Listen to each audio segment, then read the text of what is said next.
Let's tackle another topic in the form of abeyance letter. Not the most wonderful document or communication that you will get from the Engineering Council ECSA. Now, what this basically means, let me unpack it for you. So you must probably have been called for the experience appraisal, which is a horrible interview in itself, as you should know by now. The technical questions and the hammering is quite loud. Now, should you be unsuccessful in that interview, then you most probably will receive a letter called the abeyance letter. So what does that mean? It means the following.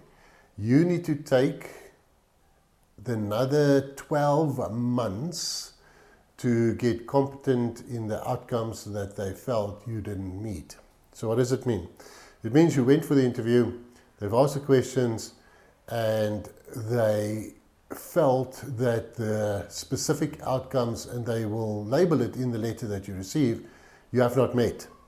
So when you receive your letter, it will clearly state there that you have not been successful in illustrating the following outcomes, outcome 1, 2, and 3, or 9 and 10, whichever it might be. If it's 1, 2, and 3, then you know you did not illustrate well enough that you are competent in problem solving. Well, problem identification, solving, and using your knowledge to solve those problems, especially not on a complex or a broadly defined or well-defined level. So those are your indicators for that. If you see 9 and 10 or 8, 9 and 10 appears there, then you must also know that they felt that you're not operating on level E for long enough, which means you can't. They believe you don't have the ability to run projects successfully on your own, and you need to get a bit more exposure on a higher level, and therefore you need to select projects like that. So you'll receive the letter. The letter will then say, sorry for you, you did not make you will not advance to the professional interview stage. You will now have to take, and you'll see, and be careful now, because you'll see that they will tell you that you've got 12 months and they link dates to it. That doesn't mean that you have to take 12 months and only after 12 months you have to submit your updated information. It means that you've got 12 months, and before the 12 months are over, you need to submit your application again. So be careful of that one, because if you go over 12 months, then you have to submit a whole new application, new fees, new everything, and it's seen as a full-blown new application. Whereas if you've been put in abeyance, it means that you don't pay for another interview. You take that time out, you become competent in those outcomes, you resubmit your documentation, which I'll talk about now, back to them, and then you will be called in for yet another interview. So the time that you spent from the date that you received your abeyance letter, use it productively. Look at the outcomes, then you select projects or go in projects, or try your best at least to go in a project where you cover these outcomes.